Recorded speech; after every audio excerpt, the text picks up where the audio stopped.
भारतीय जनता पार्टीची आज रॅली या निमित्तानं झालेली आहे। आम्ही भारतीय जनता पार्टीचे सर्व आमचे नगरसेवक पदाचे उमेदवार, अध्यक्ष, नगराध्यक्ष पदाचे उमेदवार सर्वजण आम्ही आणि सर्व आमचे पदाधिकारी यांच्या समवेत आज या ठिकाणी पंढरपूर शहरामध्ये रॅली जवळपास पूर्ण झालेली आहे आणि आमच्या सहकार्यामध्ये आणि लोकांच्यामध्ये अतिशय उत्स्फूर्त प्रतिसाद त्या ठिकाणी आम्हाला बघायला मिळाला। आज येणाऱ्या 2 तारखेला हे भारतीय जनता पार्टीची सत्ता पंढरपूर नगरपालिकेवर तर येणारच आहे आणि 3 तारखेला गुलाल हा आमचाच असणार आहे, एवढं नक्की आहे। पंढरपूर मंगळवेढामध्ये जसा आपला विजय झाला तशाच पद्धतीनं विक्रमी मताने या ठिकाणी विजय होणार आहे। जसं कालच्या निवडणुकीला, विधानसभेच्या निवडणुकीला विजय या ठिकाणी झाला त्यावेळेला मला वाटते 4,500च्या आसपास पंढरपूर शहरामधून लीड होतं, परंतु आता आमच्या नगराध्यक्ष पदाच्या उमेदवाराला मला वाटतं त्याच्यापेक्षा दुपटीनं लीड हे 100% मिळेलच मिळेल आणि आमची नगरसेवक पदाची सर्वच्या सर्व उमेदवार या ठिकाणी निवडून येतील, एवढं नक्की आहे।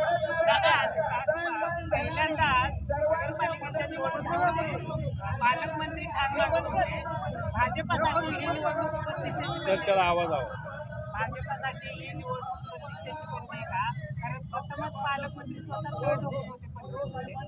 एक लक्षात घ्या, भारतीय जनता पार्टी ही जगामध्ये सर्वात मोठी पार्टी म्हणलेली आज भारतीय जनता पार्टी, त्यामुळं सर्व जाती धर्म पंथ सर्व घटकाला घेऊन जाणारा हा पक्ष आहे, म्हणून जगामध्ये सर्वात मोठा पक्ष म्हणून भारतीय जनता पार्टी बघते आणि निवडणूक कुठलीही छोटी असू मोठी असू किंवा कशीही निवडणूक असेल तर त्या निवडणुकीकडे बघताना भारतीय जनता पार्टी हे छोटी आहे का मोठी आहे हे कधीच बघत नाही। निवडणुकीच्या पद्धतीनेच आम्ही लढलो जातो आहे आणि ही सुद्धा निवडणूक या ठिकाणी प्रत्येक आमची निवडणूक प्रतिष्ठेचीच असते, त्यामुळं पंढरपूरची या नगरपालिकेची सुद्धा किंवा या जिल्ह्यातील सर्व नगरपालिकेच्या निवडणुकीच्या आमच्या प्रतिष्ठेच्या निवडणूक आता प्रतिष्ठा म्हणलं की पंढरपूरमध्ये मराठा उमेदवार मिळाला नसल्यामुळं कुठंतरी फटका बसू शकतो असं यांचं मत आहे। नाचता येईना अंगण वाकडं अशी परिस्थिती समोरच्याची झालेली आहे आणि आता अशी परिस्थिती होत असताना त्यांना बोलायचा काहीच विषय नाही। आता मी पाठीमागेही म्हणत होतो की मागची पोटनिवडणुकी झाली ती लोकसभेला पदार्पण झालं, लोकसभा झाली, कुठल्या पक्षाकडून पैसे घेतले, त्याच्यानंतर आले विधानसभेला वेगवेगळ्या पक्षाकडून वेगवेगळ्या ऑफर घेतल्या, परत वेगळं तिकीट आता घेत असताना आता या नगरपालिकेच्या म्हणजे आमदारकीही तुम्हालाच पाहिजे, नगरसेवकही तुम्हालाच पाहिजे, हे काय लावलं आहे काय?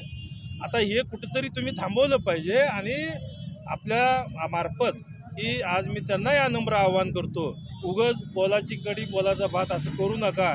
तुम्ही विनाकारण आमच्या उमेदवाराला सुद्धा शिवतीर्थावर या, आम्ही ब्ल्यू प्रिंट करतो, हे सगळं खरं आहे। अहो आजपर्यंत गेल्या कित्येक वर्षापासून तुमच्या घरात ही सत्ता होती, तुम्ही एवढं सांगा की या पंढरपूर मंगळवेढा मतदारसंघामध्ये किती निधी आणला आणि काय काय कामं केली हे तुम्ही सांगा।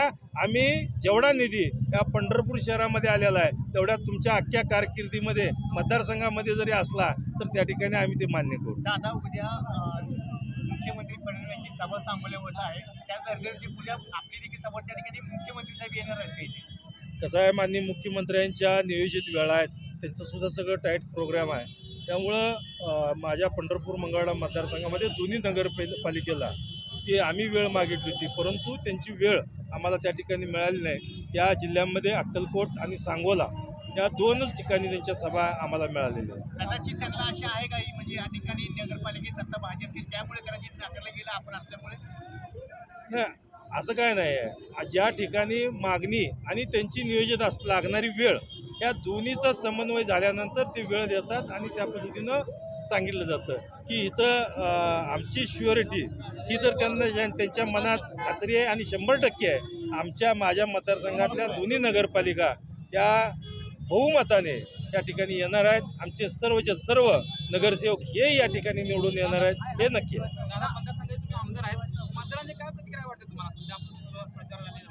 खरं म्हणजे मतदारांचं त्या ठिकाणी काही ठिकाणी गेल्यानंतर काही समस्यालाही आम्हाला सामोरं जावं लागतं आणि काही ठिकाणी मतदारांच्या चेहऱ्यावरचं समाधानसुद्धा आम्हाला त्या ठिकाणी बघावं लागतं की मतदारसुद्धा अतिशय आनंदानं आम्ही गेल्यानंतर त्या ठिकाणी सांगतात, दादा इथं आम्ही चिखलातनं जात होतो, आत्तापर्यंत आम्ही सगळी मतं दिली, आता पहिल्यांदाच तुम्हाला मतं दिली आणि तुम्हाला मतं दिल्यानंतर तुम्ही लगेच आम्ही तुम्हाला सांगितल्या लगेच हा रस्ता दिला, काँक्रिटीकरण केलं. त्या एवढ्या ड्रेनेज अशी परिस्थिती होती की आम्हाला ड्रेनेजमधनं जावं लागायचं. पण बऱ्याचशा ठिकाणी ड्रेनेजच्या समस्यासुद्धा सोडवून आम्ही केलेल्या आहेत. काही ठिकाणी पाणी मिळत नव्हतं, त्या ठिकाणी पाणी देण्याची सुद्धा व्यवस्था केलेली आहे. आरोग्याच्या समस्या ह्या बऱ्यापैकी आम्ही या ठिकाणी ज्या समस्या होत्या त्या समस्या निवारण करण्याचं सुद्धा काम आम्ही केलेलं आहे. आणि नक्कीच या आपल्या शहरातील सुशोभीकरण असेल, उड्डाणपूल, आता ही उड्डाणपुलावरती त्यांची टीका होती, त्यांना एवढं कळत नाही उड्डाणपुलाकडे येणारा रस्ता हा पहिल्यांदा पूर्ण करावा लागतो आणि परत उड्डाणपुलाचं काम चालू करावं लागतं.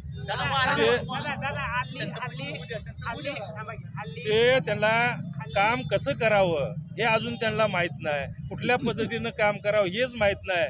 नुसतं हे बोलबंची हे करून कुठं लोक मतं देत नसतात. फक्त त्यांच्यात एकच गुण चांगला आहे हे आम्ही मान्य करतो, तो म्हणजे बोलण्याचा.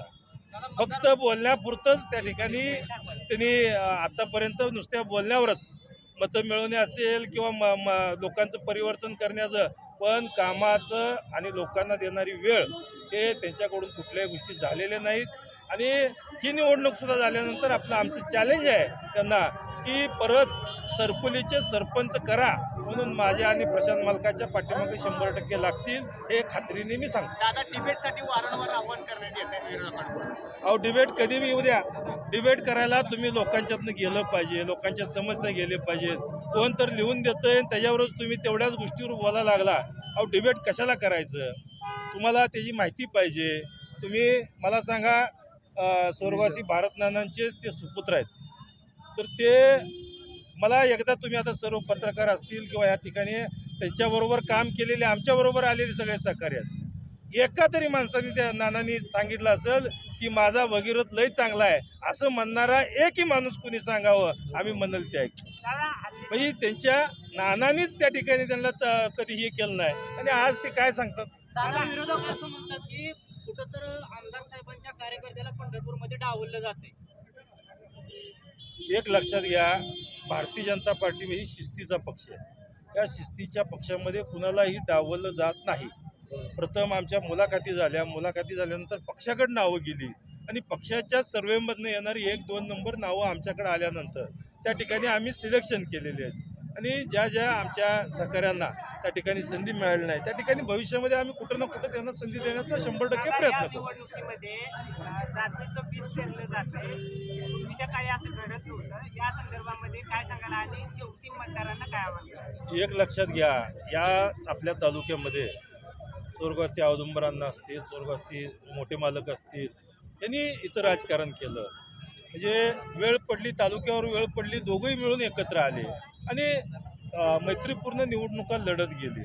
परंतु असं विष पेरण्याचं काम आत्तापर्यंत कधी झालेलं नाही. आता ही निवडणुकीचा नवीन पायंडा झालेला आहे. जातीवादाचं विष आपल्या शहरामध्ये पेरण्याचं काम सध्या चालू आहे. हे विष कुठेतरी आपण थांबवलं पाहिजे, सगळ्या लोकांनी ओळखलं पाहिजे की याचा फायदा काहीच नाही आहे, पण याचा 100% तोटाच होणार आहे.